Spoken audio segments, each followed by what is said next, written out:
should listen to this. This better not be another damn Russian spy job. Boys from air traffic res say the skies are clear. It's the real thing. A radio signal from another world.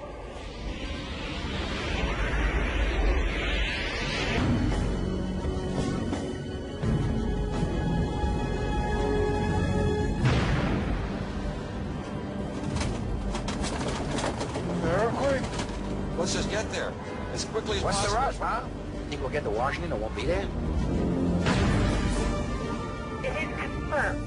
The unexplained phenomenon is headed for Moscow. It's like a chess. First their position refuses, using this one signal to synchronize their efforts. And then what? Checkmate. God. I really don't think they flew 90 billion light years to start a fight. They're gonna stop us! They're gonna kill us all! Oh, God, I hope they bring back Elvis. There's gonna be a lot of frightened people out there. Yeah, I'm one of them.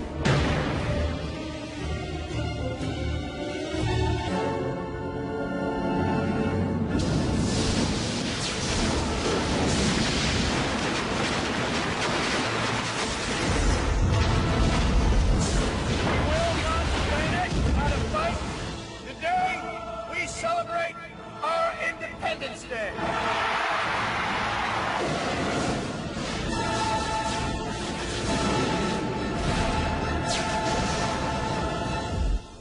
Something you want to add to this briefing, Captain Hiller? No, sir. Just a little anxious to get up there and whoop E.T.'s ass, that's all. Is there really life on other planets? Some former military and government personnel say they have proof there is. Elaine Quijano explains.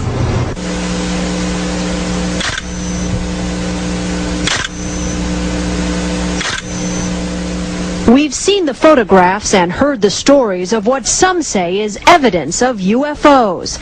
Now a group of scientists, former Air Force and FAA officials is lending its voice to the argument that we are not alone. Tonight we have never before seen videotape of UFOs over Colorado. 3 tapes shot by different people at different times in different places, but all look similar. All right, so what was it, huh? Stevensville, Texas is a farm town where when the sun goes down at night, the stars light up in the sky. And last week, witnesses claim they saw something hovering hundreds of feet above the ground, and they say they saw fighter jets, F-16s, chasing these mysterious objects. With 200 UFO sightings reported each month. That's a big number, Bill. Not just in a year or a decade, but each month. You a believer? Yeah. You are not alone. Thank you. Just a few months ago, the Associated Press took a look at how many American adults think that UFOs do in fact exist. In addition to Bill Hemmer, there are many more.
السر اللي هو أكبر سر بالنسبة لروسيا وأمريكا هي البحوث اللي بيعملوها هم الاثنين في روسيا وفي أمريكا على الجرافيتي فيلد انرجي، ومحاولة تطويع هذه القوة الهائلة والاستفادة منها وأن الإنسان يتحكم فيها.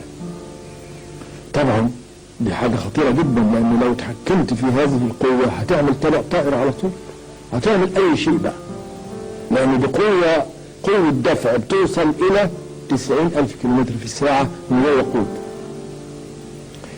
لكن دي أبحاث على أعلى درجة من السرية، كل مكتم، الصحف ما بتنشرش ولا خبر، بالعكس بيبقى فيه تمويه، لأن الكلام اللي نشرته البرافدا والإزفستيا عن رواد الفضاء اللي نزلوا مش عارف فين في روسيا وكان شكلهم ايه، وواحد منهم دماغه قد كده، كل ده كلام فارغ، ده تمويه متعمد عشان تغطية على الأبحاث المستمرة في روسيا عن الجرافيتي فيلد انرجي، وكذلك في أمريكا عن الجرافيتي فيلد انرجي، وده سر مطلق.